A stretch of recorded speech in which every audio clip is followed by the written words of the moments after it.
अस्सलाम वालेकुम। आज का हमारा टॉपिक है फंक्शंस। सबसे पहले हम इसकी डेफिनेशन देखते हैं।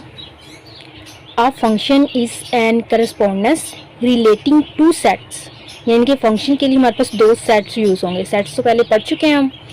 इन such a way that each and every element in the set first, यानी कि फर्स्ट सेट के जितने भी एलिमेंट वो सारे के सारे corresponds to one and only one element in the second set.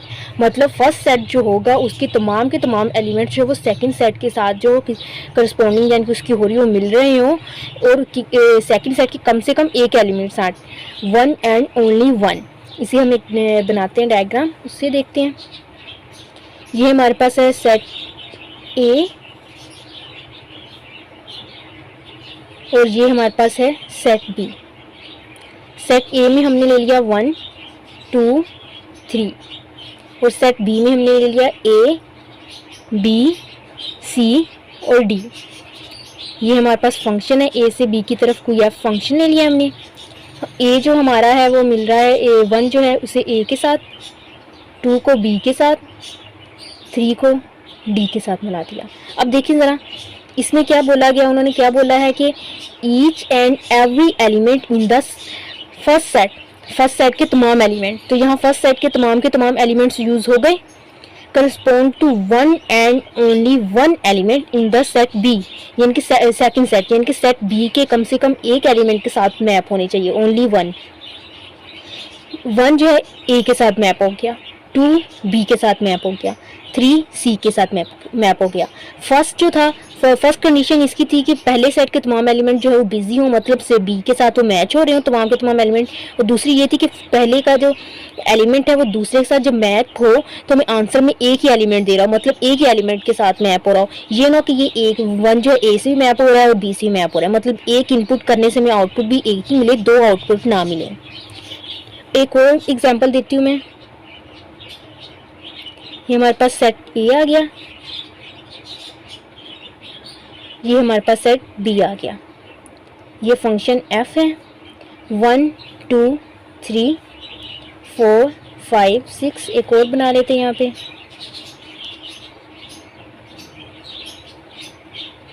ये हमारे पास ए है, ये बी है। यहाँ से फंक्शन हमारे पास एफ है। 1 2 3 4 5 ले लिया हमने यहाँ पे, ठीक हो गया।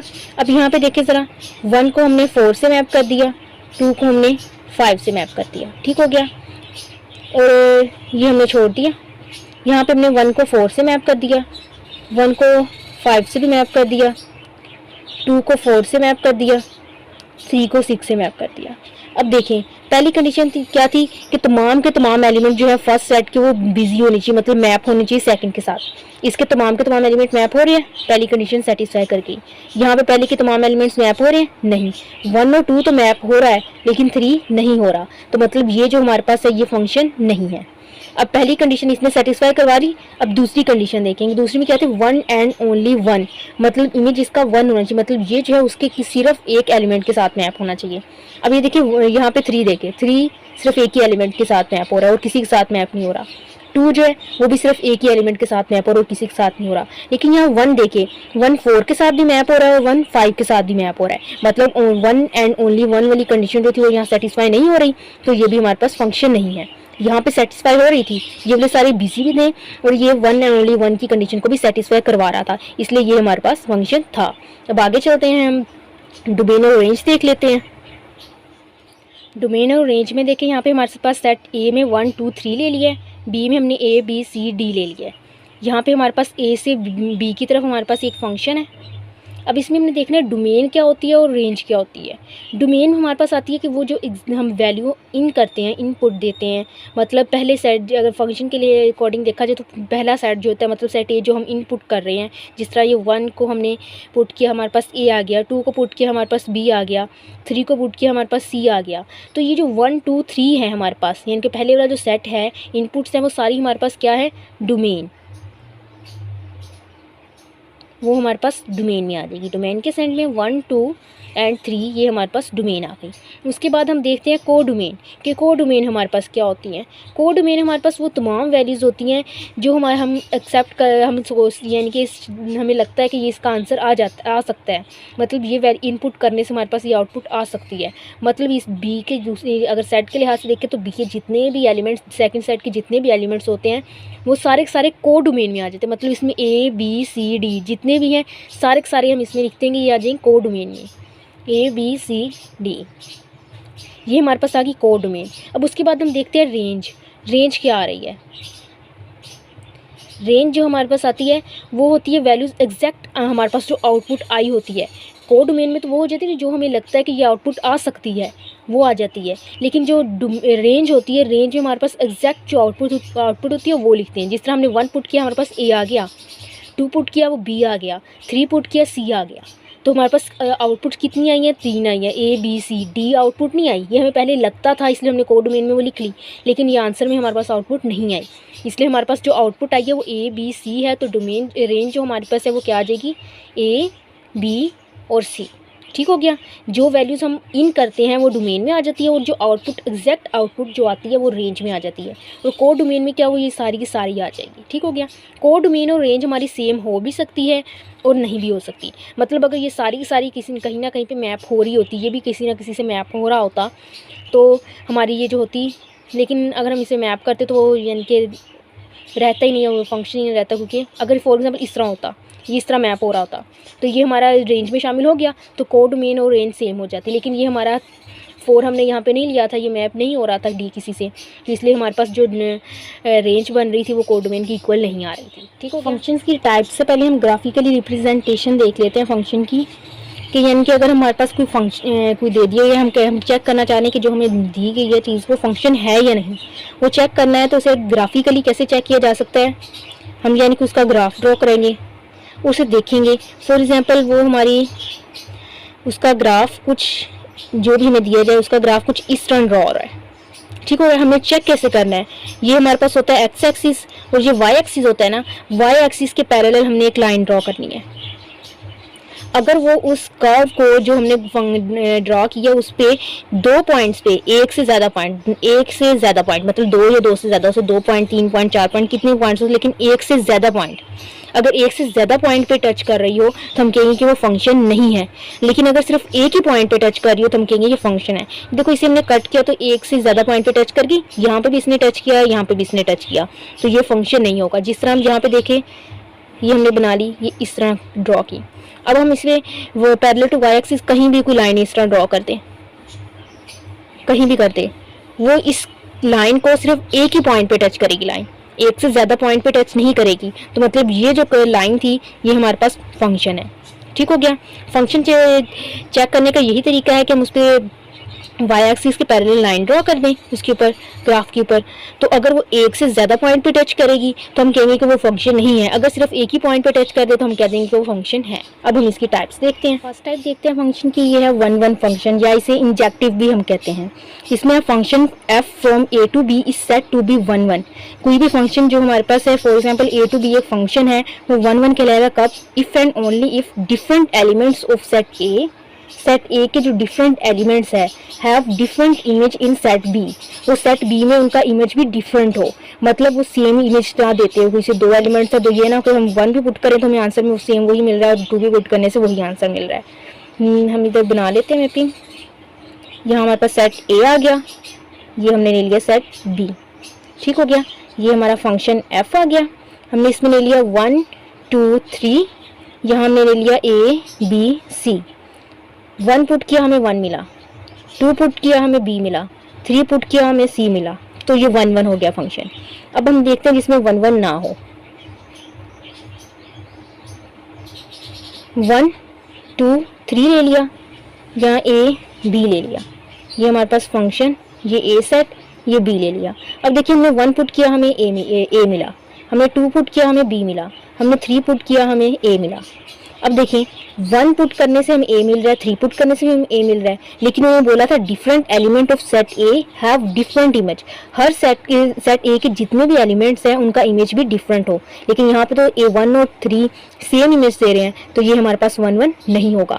1 1 के लिए ज़रूरी है कि हर एलिमेंट, जो एक एलिमेंट उसका इमेज जो है वो डिफरेंट हो, मतलब वो डिफरेंट एलिमेंट के साथ मैप हो रहा हो, तब वो 1 1 होगा। ठीक हो गया।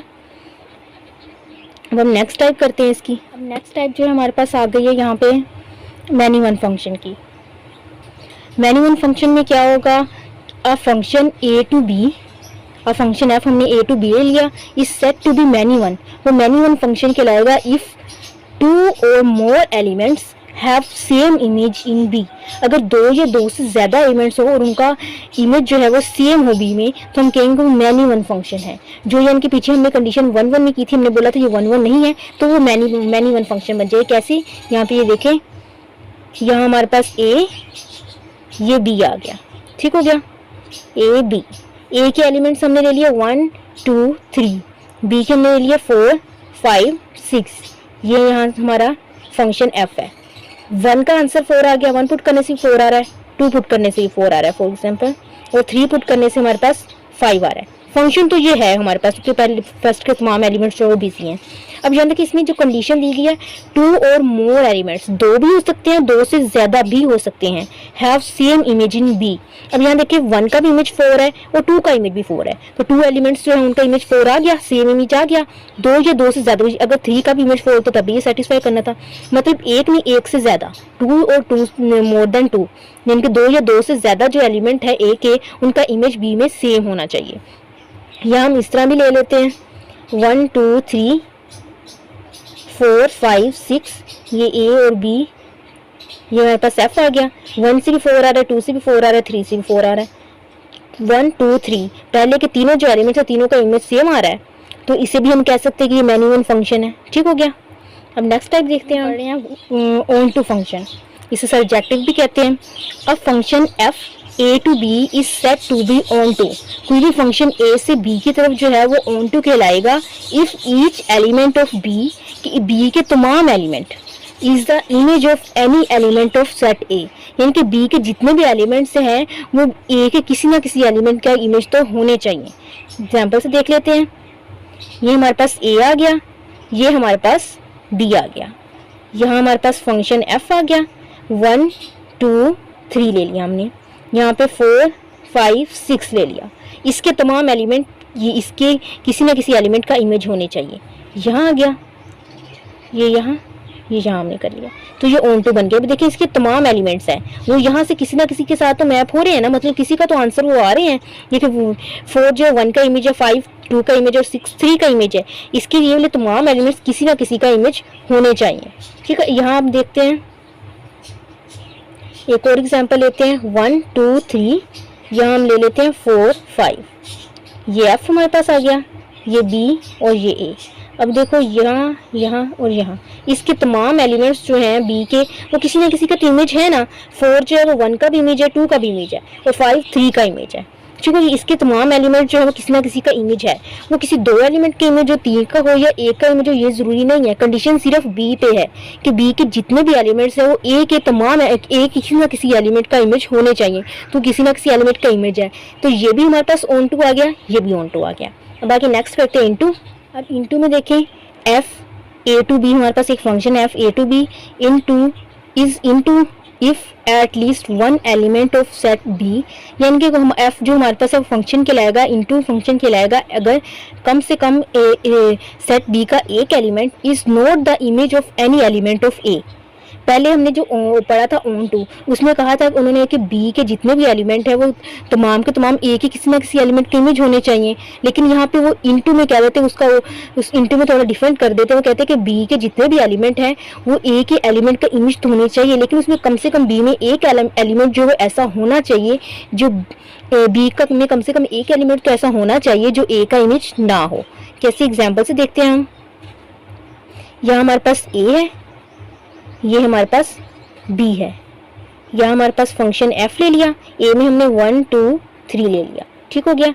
बी में हमने ले लिया 4 5 6 7 ले लिया। अब देखें ये इसको मैप कर रहा है, ये इसको कर रहा है, ये इसको। 4 जो है वो 1 का इमेज है, 6 जो है 2 का इमेज है, 7 जो है वो 3 का इमेज है। ये 5 जो है वो हमारे पास किसी का भी इमेज नहीं है, तो ये ऑन टू हो गया। यही कंडीशन में तो कम से कम एक एलिमेंट तो ऐसा होना चाहिए जो एक ही किसी एलिमेंट का इमेज ना हो। ये इस तरह भी हो सकता है, या फिर 1 2 3 4 5 6 ले लिया, ये A B F। ये देखें 4 जो है वो 1 का भी इमेज है, 2 का भी इमेज है, 3 का भी इमेज है।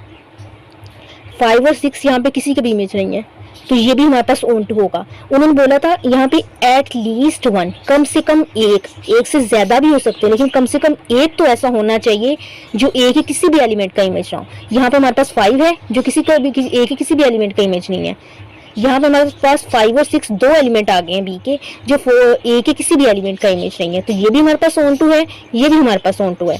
अगर ये भी दोनों किसी ना किसी से यहाँ मैच हो जाए तब ये हमारे पास ऑन टू नहीं रहना था, लेकिन अब ये हमारे पास दोनों के दोनों ऑन टू है। अब हम आगे नेक्स्ट करते हैं टाइप इसकी। नेक्स्ट जो है वो 1 1 एंड ऑन टू है, यानी कि इसमें होगा फंक्शन 1 1 भी होगा और ऑन टू भी होगा। मतलब इसमें 1 1 फंक्शन वाली कंडीशंस भी सेटिस्फाई करेगा ये फंक्शन, और ऑन टू वाली भी कंडीशन को सेटिस्फाई करेगा। 1 1 की कंडीशन क्या थी हमारे पास कि बी के जो एलिमेंट हमारे पास एलिमेंट्स है वो ए के डिफरेंट एलिमेंट के इमेज हो, मतलब ए के जो एलिमेंट्स हैं उनको उसका जो बी में इमेज हो तो वो डिफरेंट हो, मतलब डिफरेंट वो एलिमेंट्स मैच कर रहे हो, सेम इमेज ना हो उनका। और वो ऑन टू में हमें कंडीशन क्या दी गई थी कि बी के जितने भी एलिमेंट्स है वो ए के तमाम एलिमेंट्स की इमेज हो। तो यहाँ पे क्या आ जाएगा, if function a to b set to be 1 1 and on to if every element of b are image of a। यहाँ पे हमारे पास ऑन टू कंडीशन सेटिस्फाई होगी। और आगे क्या आ रहा है, एंड हैव 1 1 करस्पॉन्डेंस। 1 1 करस्पॉन्डेंस और डिफरेंट इमेज के दोनों का मतलब सेम ही आ जाता है। 1 1 करस्पॉन्डेंस, ये हमारा 1 1 वाली कंडीशन को सेटिस्फाई, या फिर इसको छोड़ के यहाँ पे ये भी लिख सकते हैं बी आर डिफरेंट इमेजेस, यानी कि डिफरेंट इमेजेस होंगे तब भी ये सेटिस्फाई कर लेगा। ये रहने दें आप लिखने को, ये कर लें। Function is set to B 1 1 and onto if every element of B are different images of A. वो ए के डिफरेंट इमेजेस और बी के तमाम एलिमेंट्स, अगर एवरी कट कर देंगे तो वो तो फिर हमारे पास ऑन टू 1 1 बन जाएगा, ऑन टू नहीं रहेगा। और यहाँ पे अगर डिफरेंट खत्म कर देंगे तो हमारे पास ऑन टू आ जाएगा। ये एवरी जो है वो हमें बता रहा है कि ये ऑन टू है, और डिफरेंट का वर्ड जो है वो हमें बता रहा है कि ये 1 1 है। अब इसकी एग्जाम्पल एक देखते हैं तो कैसे होगा। ये हमारे पास सेट ए है और ये हमारे पास सेट बी है, ठीक हो गया। यहाँ हमारे पास एक फंक्शन एफ आ गया, इसमें हमने एलिमेंट्स ले लिए 1 2 3, इसमें ले लिए 4 5 6। अब ये देखें, इसको इसके साथ, इसको इसके साथ और इसको इसके साथ मैप कर दिया। पहली कंडीशन क्या थी, every element of B, B के तमाम एलिमेंट्स है इमेज इसमें हर किसी का। अब यहाँ पे कब दूसरा वर्ड कहते हैं डिफरेंट इमेजेस हो। 4 का इमेज 1 है, 5 का 3 है और 6 का 2 है, सबके डिफरेंट इमेज है। कोई भी एलिमेंट ऐसा नहीं है जो डिफरेंट एलिमेंट का इमेज हो, सॉरी सेम का इमेज हो।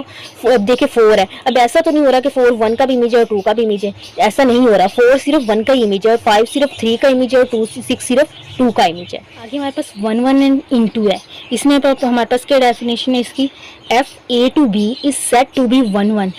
कोई भी फंक्शन है हमारे पास 1 1 एंड ऑन टू के रहेगा कब, इफ ज़ाहिर से पता 1 1 और इनटू दोनों की जो हमारे पास कंडीशंस है उनको सेटिस्फाई करे। At least 1 element of B is not image of A. ये किसकी कंडीशन है, इनटू की, कि बी के जितने भी एलिमेंट्स उसमें कम से कम एक एलिमेंट ऐसा होना चाहिए जो ए का इमेज ना हो। एंड 1 1 करस्पॉन्डेंस, मतलब उनके इमेजेस जो है वो डिफरेंट भी हो। अब यहाँ पे देखिए एग्जांपल से, ये हमारे पास ए है, ये हमारे पास बी है। 1 2 3 4 5 6 7, ठीक हो गया। इसकी इसके साथ कर दी, ये इसके साथ, ये इसके साथ। अब देखिए ज़रा, कम से कम एक ऐसा एलिमेंट आ गया जो ए के किसी भी एलिमेंट का इमेज नहीं है, तो इसने 1 इनटू की कंडीशन को सेटिस्फाई करवा दिया। अब 1 2 का क्या देखिए कि हर एलिमेंट का जो इमेज है वो हमारे पास डिफरेंट है। सॉरी, यहाँ पे जो बी है जितने उसके वो तमाम के तमाम डिफरेंट एलिमेंट्स का इमेज है। 4 जो है 1 का इमेज है, 5 जो है 2 का और 6 3 का इमेज है। यहाँ कोई भी एलिमेंट ऐसा नहीं है बी का जो किसी ए के किसी 2 एलिमेंट का इमेज आ रहा हो। तो यहाँ पे 1 1 ऑन टू दोनों कंडीशन सेटिस्फाई हो गई, तो ये फंक्शन जो होगा हमारा 1 1 भी हो जाएगा और इनटू भी हो जाएगा, ठीक है। उसके बाद आगे आ जाता है हमारे पास मैनी वन। मैनी वन में क्या हो जाता है, मैनी वन और 1 ऑन टू दोनों ही कंडीशन को सेटिस्फाई कराएगा। यहाँ पे हम इसे एग्जाम्पल से ही देख लेते हैं बस। ये हमारे पास ए आ गया, ये बी आ गया। ये फंक्शन हमारे पास एफ 1 2 3 4 5 6 ले लिया हमने। ठीक हो गया। हमने यहाँ पे अब इसको हमने 4 से मैच कर दिया, इसको भी 4 से कर दिया, इसको हमने 5 से कर लिया। ठीक हो गया। यहाँ हम एक 4 भी 7 लिख लेते हैं, 7 को हम 6 से कर लेते हैं। ठीक है। ऑन टू की कंडीशन क्या होती है? ऑन टू जो है हमारे पास उसकी कंडीशन होती है कि हमारे पास जो बी है उसके तमाम एलिमेंट्स जो है उनका जो इमेज है वो हमारे ए के अंदर वो मौजूद होना चाहिए। मतलब यानी कि जो बी के जितने भी एलिमेंट तमाम के तमाम किसी ए के किसी ना किसी एलिमेंट का इमेज हो, मतलब तमाम के तमाम एलिमेंट्स किसी ना किसी ए के एलिमेंट के साथ मैप हो रहे हो, या हम ये भी कह सकते हैं कि बी के तमाम एलिमेंट्स बिजी एलिमेंट्स हो, मतलब वो किसी के साथ मैप हो रहे हैं। 4 भी हो रहा है मैप, 5 भी हो रहा है, 6 भी हो रहा है। ये इसने ऑन टू कंडीशन को सेटिस्फाई कर लिया।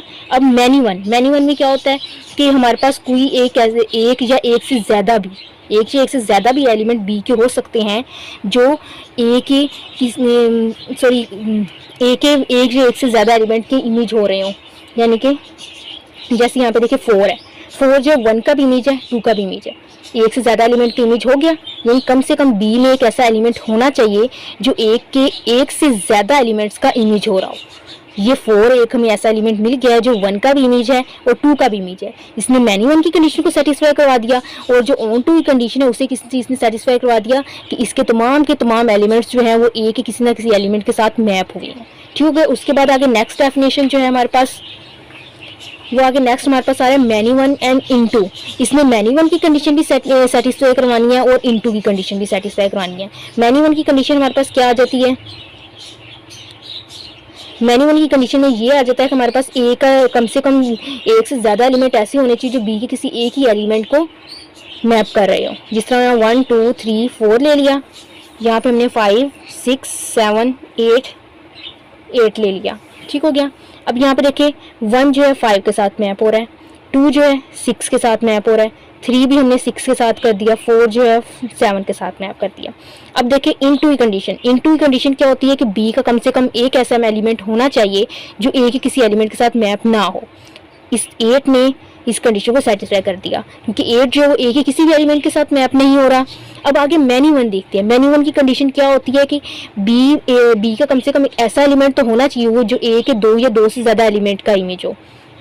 अब यहाँ पे 6 है, 6 देखो 2 का भी इमेज है और 3 का भी इमेज है, तो 6 ने इस कंडीशन को सेटिस्फाई करवा दिया कि ये मैनी वन है। तो इसका मतलब ये जो हमारे पास फंक्शन है ये हमारे पास मैनी वन और इंटू दोनों है, तो हम फंक्शन कहेंगे मैनी वन इंटू। ठीक हो गया। आगे हम नेक्स्ट करते हैं। अब यहाँ पे हमारे पास है पोलिनोमियल फंक्शन। ये जो पी ऑफ एक्स लिखा हुआ है ये हमारे पास एक पोलिनोमियल फंक्शन है। कब होगा? अगर ये जो ए एन है डज नॉट इक्वल 0 हो, ए एन जो है वो 0 ना हो, तो हम कहेंगे ये पॉलिनोमियल फंक्शन है। और ये जो ए एन है ये जो एन है मतलब एक्स की पावर एन, तो यहाँ पे सबसे बड़ी जो पावर है एन आ रही है ना, तो एन कहेंगे कि एन इज डिग्री, एन जो होगी हमारी डिग्री हो गई है। ठीक हो गया। और जो सबसे बड़ी डिग्री होती है वो जिस वेरिएबल के ऊपर मतलब यहाँ पे एक्स के ऊपर आ रही है डिग्री, तो इसका जो कोफिशिएंट है मतलब ए एन, तो उसे हम कहेंगे लीडिंग कोफिशिएंट। Leading coefficient.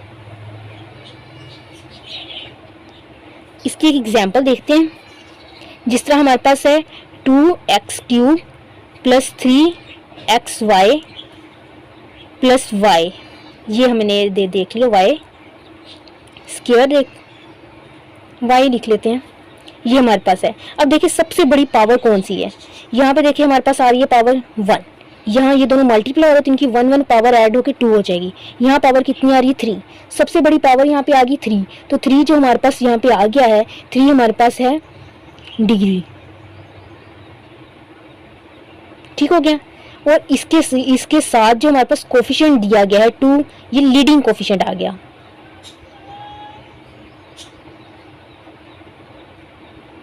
अब इसके बाद देखें कि अब इसे तो मैंने कह दिया कि ये पी ऑफ एक्स जो है हमारे पास पॉलिनोमियल फंक्शन है। अब इसमें चेक भी करते होते कि जो हमारे पास दी गई है एग्जांपल जो दी गई उसे वो पॉलिनोमियल फंक्शन की है भी कि नहीं। ये तो हमने दिया था ये पॉलिनोमियल फंक्शन ही था। अब एग्जांपल में ले लेती हूँ 2x⁻² + 2y प्लस एक्स, ये लिखते फॉर एग्जाम्पल मैंने कोई, ये पॉलिनोमियल फंक्शन है या नहीं, ये हमारे पास पॉलिनोमियल फंक्शन नहीं है। क्यों नहीं? इसकी जो पावर है हमारे पास वो माइनस में दे दी गई है। पॉलिनोमियल फंक्शन जो होता है उसमें वेरिएबल की पावर हमारे पास माइनस में नहीं होनी चाहिए, ना ही पावर वेरिएबल की माइनस में हो, ना ही वेरिएबल की पावर फ्रैक्शन में हो, फ्रैक्शन में भी ना हो, माइनस में भी ना हो पावर वेरिएबल की, और जो वेरिएबल है वो डिनोमिनेटर में भी ना हो, क्योंकि वेरिएबल जिस तरह ये 2/x है, वेरिएबल डिनोमिनेटर में आ जाएगा तो जब इनसे दोबारा से ऊपर लेके जाएंगे तो पावर माइनस में आ जाएगी ना, तो इसकी पावर तो माइनस में नहीं होनी चाहिए। इसलिए वेरिएबल जो है हमारे पास डिनोमिनेटर में भी नहीं होना चाहिए, वेरिएबल ना हो, कॉन्स्टेंट या कोफिशिएंट वगैरह जो हो सकता है, जिस तरह ये हमारे पास है x/2 है, ये डिनोमिनेटर में हो सकता है, लेकिन वेरिएबल डिनोमिनेटर में ना आए। ठीक हो गया? वेरिएबल की पावर माइनस में हमारे पास ना हो और फ्रैक्शन में भी ना हो। अगर फ्रैक्शन में होगी, जिस तरह हमारे पास आ गया 2x की पावर 1/2 हमारे पास आ गई, प्लस x आ गया, या इतने को देखें, पावर हमारे पास आ गई फ्रैक्शन में। अब पावर फ्रैक्शन में इसे हम खत्म करने क्या करेंगे, हम इसका स्क्वायर ले लेंगे, 2 से 2 कट जाएगा तो हमारे पास क्या आ जाएगा 2x, फ्रैक्शन खत्म हो गया। इस तरह से अगर फ्रैक्शन खत्म हो रही हो, पावर की फ्रैक्शन खत्म हो रही हो, तो हम उसे कह सकते हैं कि वो हमारे पास जो है पॉलिनोमियल फंक्शन है। लेकिन अगर उसका फ्रैक्शन खत्म हो ही ना रहा हो तो हम उसे पॉलिनोमियल फंक्शन नहीं कह सकते किसी भी सूरत में। ठीक हो गया? पॉलिनोमियल फंक्शन वही होगा अगर उसकी पावर हमारे पास माइनस में ना हो, फ्रैक्शन में ना हो, यानी कि अगर सॉल्व करें तो उसकी पावर फ्रैक्शन में, जिस तरह इसको सॉल्व की इसकी पावर फ्रैक्शन से खत्म होगी, तो हम इसे कह देंगे कि ये हमारे पास पॉलिनोमियल फंक्शन है। ठीक हो गया? अब आगे हम आते हैं इसके नेक्स्ट टाइप की तरफ, लीनियर फंक्शन की तरफ।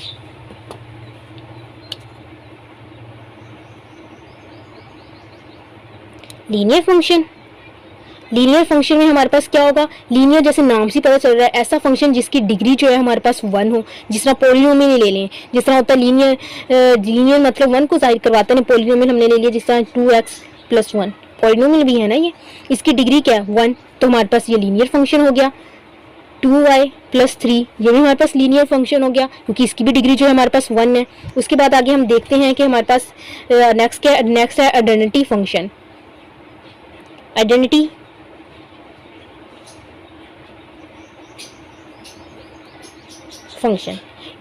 फंक्शन में हमारे पास क्या होगा कि हमारे पास जो वैल्यू हम पुट कर रहे हैं वही हमें इनपुट मिल रही है, मतलब उसकी डोमेन जो हमारे पास है, रेंज भी वही आए, जो डोमेन है वही रेंज आए, मतलब जो हमने पुट किया है वही हमें इनपुट मिले। जिस तरह हमें फॉर एग्जांपल फंक्शन में हम 1 पुट कर रहे हैं तो हमें आंसर भी 1 मिल रहा है, 2 पुट कर रहे हैं हमें आंसर भी 2 मिल रहा है, तो इसका मतलब वो जो फंक्शन होगा वो हमारे पास आइडेंटिटी फंक्शन हो जाएगा। जिस तरह ये देखें हमारे पास फंक्शन हमने ले लिया y = x, ये हमारे पास आइडेंटिटी फंक्शन है, क्योंकि हमने अगर वैल्यू हमने पुट की है x की 1 तो हमें y भी 1 मिला है, अगर हमने x की वैल्यू 2 पुट की है तो हमें y भी 2 मिल रहा है, जो इन कर रहे हैं वही हमें आउटपुट मिल रही है, तो इसका मतलब ये आइडेंटिटी फंक्शन हो जाएगा। मतलब हमें फंक्शन ऐसा फंक्शन आइडेंटिटी कहलाता है कि जो हम इन करें वही आउटपुट मिले, मतलब इनपुट उसकी डोमेन और रेंज सेम हो जाए तो उसे आइडेंटिटी फंक्शन कहते हैं। इसमें जो मर्जी पुट करी जाओ हमें आंसर सेम ही मिलेगा, 1 पुट कर लो, 2, 3, 4 जो मर्जी हम पुट करें आंसर हमें सेम ही मिलेगा, वही आंसर, तो ये फंक्शन क्या हो जाएगा, आइडेंटिटी फंक्शन हो जाएगा। अब आगे हम इसकी नेक्स्ट टाइप देखते हैं। नेक्स्ट हमारे पास इसकी जो टाइप आएगी वो हमारे पास आएगी कांस्टेंट फंक्शन। कांस्टेंट फंक्शन हमें नाम से पता चल रहा है, कांस्टेंट मतलब जो फिक्स हो, जो चेंज ना हो, तो कांस्टेंट फंक्शन में क्या होगा, हम जो मर्जी वैल्यू पुट कर लें आंसर जो है हमारा वो सेम ही आएगा। ठीक हो गया? डोमेन हम जो मर्जी कह लें, रेंज हमारी नहीं चेंज होगी, रेंज सेम हो ही रहेगी। जिस तरह हम यहाँ पे फंक्शन ले लिया हमने f(x) 3, अब हम x की वैल्यू जो मर्जी लेते रहे, 1 लिख ले फिर भी इसमें 3 है, क्योंकि इसके साथ x तो है ही नहीं, जो हम पुट करेंगे तो चेंज होगा, मतलब हमारे पास वो सेम ही आएगा जो हमारे पास यानी कि फंक्शन दे दिया गया, फंक्शन चेंज ना, यानी कि इनपुट देने से हमारी जो आउटपुट वो वही रहे जो हमें फंक्शन दे दिया गया। हमने जो मर्जी x की वैल्यू पुट कर ली, हमें आंसर में 3 ही मिल रहा है, मतलब उसकी जो रेंज है हमारे पास एक ही नंबर आ रही है और वो फिक्स है, तो हम उसे कांस्टेंट कहेंगे।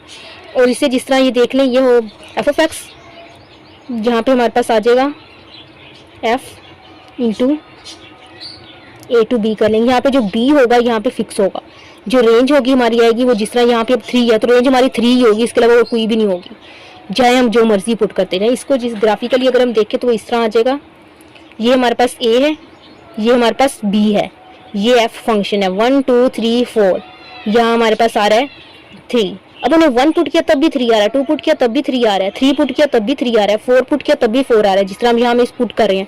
तो ऐसे फंक्शन को हम क्या कह देंगे कि ये हमारे पास कांस्टेंट फंक्शन है। ठीक हो गया। उसके बाद हम नेक्स्ट देखते हैं। नेक्स्ट हमारे पास आता है रैशनल फंक्शन।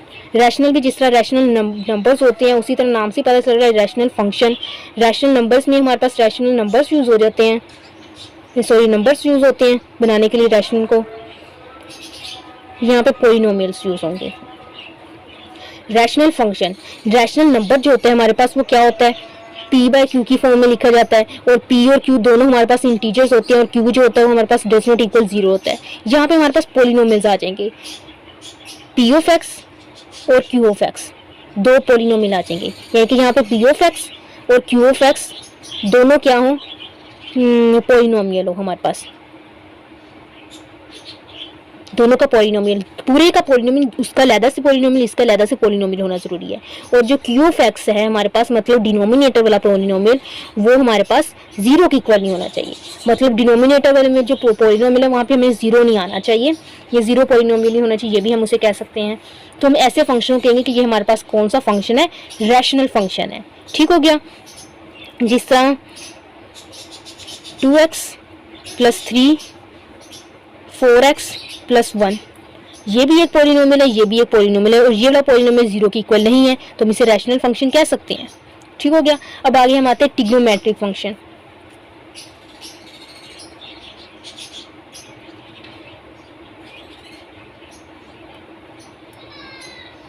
ट्रिग्नोमेट्रिक फंक्शन, अब ट्रिग्नोमेट्रिक नाम से पता चल रहा है, ट्रिग्नोमेट्रिक फंक्शन जो हम 10th से स्टार्ट यूज़ करते आ रहे हैं, साइन एक्स या अल्फा कुछ भी हो सकता है, साइन, कॉस, टेन, कोसिकेन, सीकेन और कोटेंजेंट, ये हमारे पास जो ये ट्रिग्नोमेट्रिक फंक्शंस आ जाएंगे। उसके बाद फिर आ जाते हैं हमारे पास exponential function.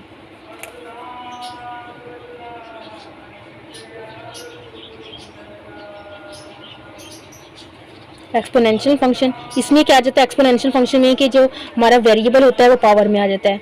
If variable in power, अगर वेरिएबल जो पावर में आ जाए तो हम उस फंक्शन को कहेंगे एक्सपोनेंशियल फंक्शन। जिस तरह e की पावर x आ गई, e की पावर 2x आ गई, e की पावर 2x + 1 आ गई। वेरिएबल यहाँ पे x है जो वेरिएबल पावर में आ गया तो इसे एक्सपोनेंशियल फंक्शन कहेंगे। a की पावर x यहाँ भी वेरिएबल पावर में आ गया तो ये भी एक्सपोनेंशियल फंक्शन हो जाएगा हमारे पास। ठीक हो गया। उसके बाद नेक्स्ट देखते हैं कौन सा फंक्शन है हमारे पास। नेक्स्ट हमारे पास आता है implicit function.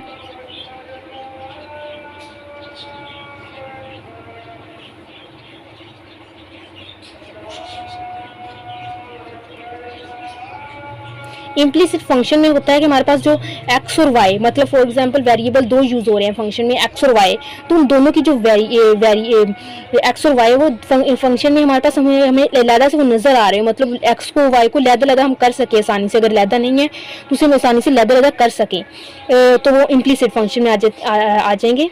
If variable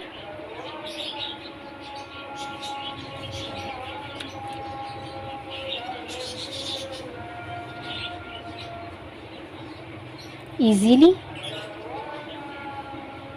express, if variable easily express in y and x form, y और x की फॉर्म में इजीली हम उसे लिख सके वेरिएबल्स, वेरिएबल्स को y और x में लैदा लिख सके, मतलब उन्हें लैदा कर सकें। जिस तरह हमारे पास है for example y = x² + 2x - 1, इसे देखिए हमें आसानी से पता चल रहा है कि ये x y है, y को लैदा हमने और x वाले को लैदा हमने कर लिया हुआ है। चाहे इसे ऐसे लिख लें x² + 2x, x वाला हमने लैदा और y वाला हमने आसानी से हमारे पास हमें लैदा से नज़र आ रहा है। या फिर अगर इकट्ठे लिखे हुए हों हमारे पास, जिस तरह 1 = x² + y² + 2x + 2y, अब इसे अगर हम लैदा करना चाहें तो y वाले को y² + 2y इधर है, तो इन दोनों x वालों को उठा के इधर ले x² - 2x। अब देखें x वाले हमने लैदा से कर लिए, y वाले लैदा से कर लिए, लैदा से ये हो रहे हैं दोनों, तो हम इसे कहेंगे ये हमारे पास जो आगे हैं ये एक्सप्लिसिट फंक्शन है। अब उसके बाद हम देखते हैं इम्प्लीसिट फंक्शन। इम्प्लीसिट फंक्शन में क्या होगा कि ये अलग-अलग से हमें नजर भी नहीं आएगा, अगर हम इसे करने की कोशिश भी करें जिस तरह इन्हें हमने करने की कोशिश की थी तो ये अलग-अलग हो गए। तो इम्प्लीसिट फंक्शन में ये अलग-अलग नहीं हो सकते, चाहे हम इसे जितनी मर्जी कोशिश कर लें इसे अलग-अलग करने की, ये अलग-अलग नहीं हो सकते।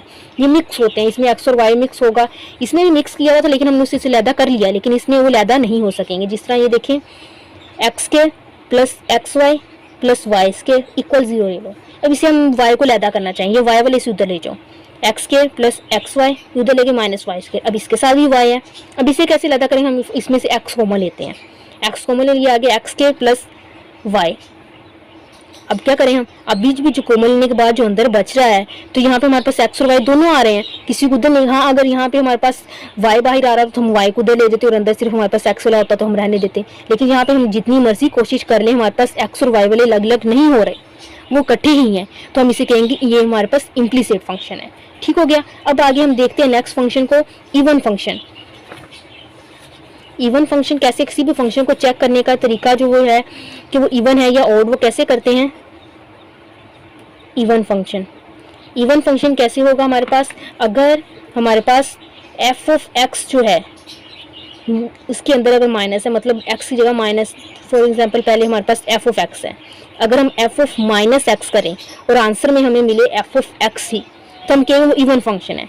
जैसे हमारे पास देखें, हमारे पास एग्जाम्पल देख लें, एक्स स्क्वायर, ये एफ ऑफ एक्स है हमारे पास, एक्स स्क्वायर प्लस x4, ये हमारे पास एफ ऑफ एक्स है, हमने चेक करना है ये इवन है ये ऑड, तो कैसे चेक करेंगे, एफ ऑफ एक्स की जगह माइनस एक्स लिख देंगे, पुट कर देंगे माइनस एक्स स्क्वायर, एक्स के अंदर करना है, बाहर माइनस नहीं, एक्स के अंदर जितना भी एक्स के अंदर हमने लिखना है minus x plus minus x की पावर 4, ये भी एक्स के जगह पावर इवन हो तो माइनस का साइन खत्म हो जाता है, तो हमारे पास सेम वही आ गया एफ ऑफ एक्स, यानी कि एफ ऑफ एक्स में एक्स के माइनस एक्स हमने रिप्लेस किया तो आंसर फिर से हमें एफ ऑफ एक्स मिल रहा है, तो ये फंक्शन हमारे पास क्या आ जाएगा, इवन फंक्शन। अब हम इसी तरह आगे देखते हैं ओड फंक्शन। ओड फंक्शन जो वो इसका थोड़ा सा उलट हो जाएगा, मतलब उसमें हम अगर इस तरह पुट करेंगे तो हमें फंक्शन नहीं मिलेगा, फंक्शन मिलेगा लेकिन उसका साइन जो है वो चेंज हो जाएगा। ओड फंक्शन में हम क्या करेंगे, अगर एफ ऑफ माइनस एक्स करें तो हमें आंसर में माइनस एफ ऑफ एक्स मिलेगा, मतलब माइनस जो है फंक्शन से कॉमन आ जाएगा। जिस तरह यहाँ पे देखिए हमारे पास है एफ ऑफ एक्स हमने ले लिया है एक्स क्यूब प्लस एक्स ले लिया है, ठीक हो गया। अब एक्स की जगह हम माइनस एक्स रिप्लेस करने लगे हैं, तो ये क्या आएगा माइनस एक्स की power 3 plus into minus x, ठीक है। अब इसे करेंगे क्या बन जाएगा माइनस एक्स की 3 माइनस एक्स, क्योंकि पावर ओड है तो माइनस खत्म नहीं होगा, ये प्लस माइनस माइनस हो गया। अब इन दोनों में से माइनस कॉमन आ रहा है तो अंदर क्या रह जाएगा एक्स क्यूब प्लस एक्स, ये माइनस वैसे लिख दो, ये सारी चीज़ क्या है हमारे पास एफ ऑफ एक्स, तो ये हमारे पास क्या आ गया, एक्स की जगह माइनस एक्स हमने पुट किया एफ ऑफ एक्स में तो हमारे पास माइनस एफ ऑफ एक्स आ गया, तो ये फंक्शन हमारे पास क्या आ गया ओड। लेकिन अगर फंक्शन में कुछ इस तरह हो, ये तो ओड आ गया।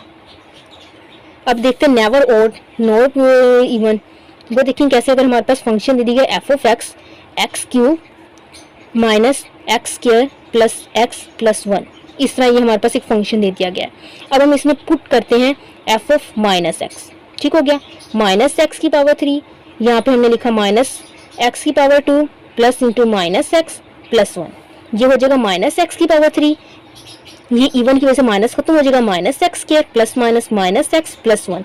अब जरा इसमें एक्स क्यू के साथ माइनस नहीं था इसलिए माइनस कॉमन लेते हैं, एक्स की 3 plus x square plus x minus 1। अब देखो ये जो अंदर वाला है वो हमारे पास फंक्शन बन रहा है, नहीं माइनस कॉमन लिए बगैर भी वो फंक्शन बन रहा है, साइन चेंज आ रहे हैं, तो मतलब ये एफ ऑफ एक्स नहीं आ रहा, ना नेगेटिव का एफ ऑफ एक्स आ रहा है ना ही पॉजिटिव का एफ ऑफ एक्स आ रहा है, तो ये जो फंक्शन होगा हमारे पास ना ही इवन होगा ना ही ओड, ठीक हो गया। अब इसके बाद आके हम आते हैं कंपोजिशन ऑफ फंक्शन। कंपोजिशन में क्या होगा, दो फंक्शन इकट्ठे आ जाएंगे, जिस तरह हमने यहाँ पे function F of x use किया है वहाँ पे एफ भी आएगा और जी दोनों आ जाएंगे।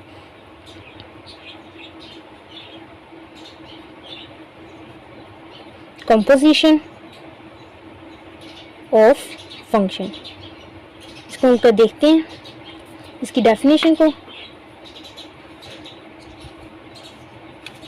एफ हमारे पास एक फंक्शन, दो फंक्शन एक एफ फंक्शन है, F is a function from x to y। अब हमारे पास एक और function g and g b a function from, ये x टू y था, ये y टू z आ जाएगा, y टू z। ठीक हो कि दो फंक्शन आ गए, एक हमारे पास फंक्शन f आ गया, एक g आ गया। f हमारे पास x टू y है और y हमारे पास g हमारे पास y टू z है। अगर दो फंक्शन आ जाए then f and g is a function denoted by, वो कैसे डिनोट किए जाएंगे हमारे पास, g of f of x की फॉर्म में भी लिख सकते हैं हम इसे, जी ऑफ इस तरह ब्रैकेट लगा के इस फॉर्म में लिख सकते हैं, या जी एफ और इस तरह भी लिख सकते हैं, जिस तरह मर्जी लिख सकते हैं। ये कंपोजिशन जो हमारे पास फंक्शन है, तो इसे हमने सॉल्व कैसे करना है वो हम देखते हैं। तो ये फंक्शन ले लेते हैं, उसे हम देख लेते हैं कि ये हमारे पास जो फंक्शन है किस तरह से सॉल्व हो रहा है और हमारे पास किस तरह से इसके आंसर्स आ रहे हैं। पहले एक एग्जाम्पल से मैं आप लोग को बताती हूँ। फंक्शन ले लिया हमने, एक दो फंक्शन लेने पड़ेंगे हमारे पास, एफ और जी होने चाहिए दो। एफ ऑफ एक्स ले लिया हमने 2x प्लस 3 ले लेते हैं, और जी ऑफ एक्स ले लेते हैं हम एक्स स्क्वायर। ठीक हो गया। हम फाइंड करते हैं g of x, g of f of x. ये इस तरह लिख लो, इस तरह लिख लो, इस तरह लिख लो, जिस मर्जी फॉर्म में इसे हम लिख सकते हैं। ठीक हो गया।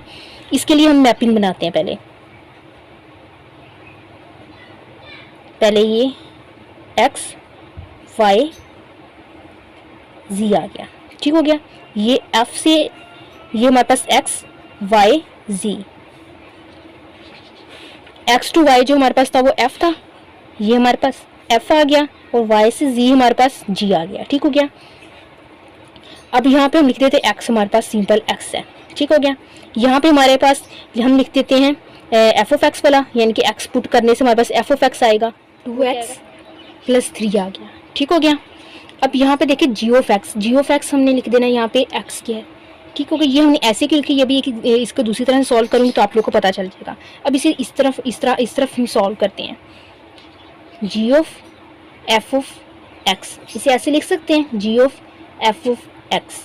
मतलब अगर हम इसे इस तरह ना देखें, वैसे हम देखें एफ ऑफ एक्स, कोई दी गई चीज़ 2x प्लस 4 दिया गया है, तो अगर हम लिखें एफ ऑफ 1 तो इसका मतलब क्या होगा, जहाँ पे x है वहाँ पे हमने 1 पुट करना है ना। यहाँ पे देखिए जी ऑफ अंदर जो भी दिया जाएगा एफ ऑफ एक्स, मतलब जी ऑफ एक्स में हमने एफ ऑफ एक्स पुट कर देना है। अगर सिर्फ इतना देखा जाए, ब्रैकेट्स को खत्म करते हैं तो इतना देखा जाए, तो ये क्या लिखा हुआ है हमारे पास एफ ऑफ एक्स लिखा हुआ है, तो यहाँ पे हम लिख देंगे इसकी जगह पे एफ ऑफ एक्स, बाकी सारा वैसे लिख लेंगे। इसकी जगह पे F of x 2x plus 3 आ गया। ठीक हो गया।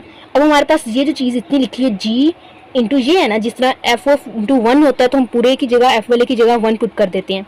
अब यहाँ पे जी इंटू 2x प्लस 3 है, तो जी में जहाँ जहाँ पे x है वहाँ पे हम क्या पुट कर देंगे, ये जी में है ही हमारे पास सिर्फ x का स्क्वायर, तो मतलब इस सारे का स्क्वायर आ जाएगा। ये क्या हो जाएगा 2x प्लस 3 का स्क्वायर।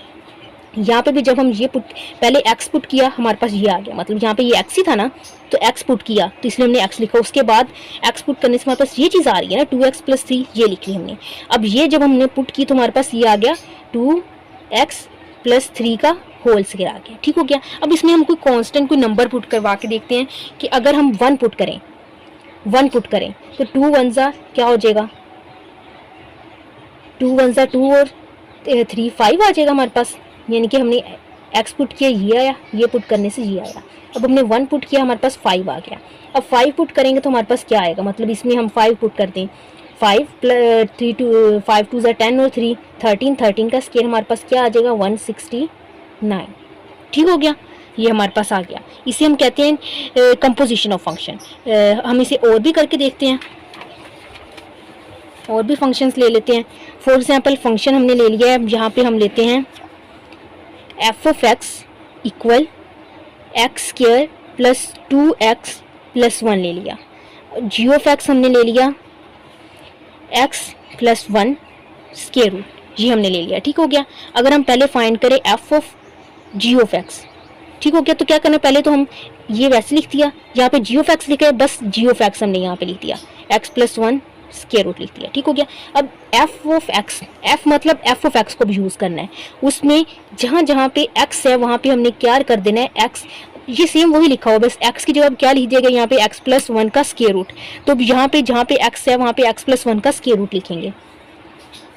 एक्स है, एक्स की जगह एक्स प्लस वन का square root, x plus one का स्क्वायर रूट लिख दिया, और एक्स का स्क्वायर था इसलिए इसके ऊपर स्क्वायर आ गया, प्लस टू, फिर एक्स है तो एक्स की जगह ये चीज़ आ जाएगी, एक्स प्लस वन का स्क्वायर रूट प्लस वन आ गया, ये स्क्वायर रूट से स्क्वायर कट गया, एक्स प्लस वन प्लस ये इसकी वैसे ही आ जाएगा, two x plus one plus one, ये वन और वन टू हो जाएगा, तो x plus two x plus one, ये हमारे पास आ गया f of g of x. अब अगर हम करें g of f of x तो वो क्या आएगा, मतलब जी ऑफ एफ ऑफ एक्स करें तो क्या आएगा, पहले तो ये जी वैसे ही रह जाएगा, एफ ऑफ एक्स मतलब हमने ये एफ ऑफ एक्स लिख देना है यहाँ पे, वो क्या आ जाएगा x square plus two x plus one, ठीक हो गया। अब जी इधर लिखा है तो उसका मतलब जी वाले में हमने एक्स की जगह ये सारी वैल्यू पुट कर देनी है, इसमें यहाँ एक्स लिखा है जी वाला, पहले यहाँ पे क्या लिखा हुआ है एक्स, तो मतलब ये सारी वैल्यू हमने लिखनी है, x square plus two x plus one लिख दी, उसके बाद क्या लिखा हुआ था प्लस वन हमने लिख दिया, उसके बाद ऊपर स्क्वायर रूट था हमने स्क्वायर रूट लगा दिया, देखते हैं सिंप्लीफाई होता है कि नहीं, x square plus two x one और वन टू, ये हमारा जी ऑफ एफ ऑफ एक्स आ गया। अब हम देखते हैं एफ ऑफ एक्स मतलब दोनों F of x, F into F of x, वो क्या आएगा, एफ वैसे लिख दिया, ये एफ ऑफ एक्स लिखा है मतलब ये हमने एफ ऑफ एक्स इधर लिख देना है, x square plus two x plus one लिख दिया। अब फिर यहाँ पे एफ है मतलब एफ में, एफ ऑफ एक्स में, एफ वाले में जहाँ जहाँ पे एक्स है वहाँ पे हमने फिर से यही पुट कर देना है, पहले एक्स लिखा उसकी जगह पहले हमने ये सारा लिख देना है, x square plus two x plus one लिख दिया, एक्स के ऊपर स्क्वायर था स्क्वायर आ गया, प्लस टू फिर एक्स है फिर उसकी जगह ये सारा आ जाएगा, x square plus two x plus one, फिर उसके बाद प्लस वन था हमने प्लस वन लिख दिया, ये हमारे पास आ गया एफ ऑफ एक्स। इस तरह जी ऑफ एक्स भी आ सकता है, वो कैसे होगा, जी ऑफ एक्स, ठीक हो गया, जी वैसे आ गया। अब जी ऑफ एक्स मतलब हमने जी ऑफ एक्स उठा कर लिख देना एक्स प्लस वन का square root, x plus one का स्क्वायर रूट आ गया। अब फिर से जी में एक्स की जगह ये चीज़ पुट कर देनी है, एक्स लिखा हुआ है तो एक्स की जगह हमने ये लिख देना है, एक्स प्लस वन का स्क्वायर रूट लिख दिया एक्स, उसके बाद प्लस वन है हमने यहाँ पे प्लस वन लगा दिया, उसके बाद ऊपर स्क्वायर रूट है तो हमने इसके ऊपर स्क्वायर रूट लगा दिया, ठीक हो गया।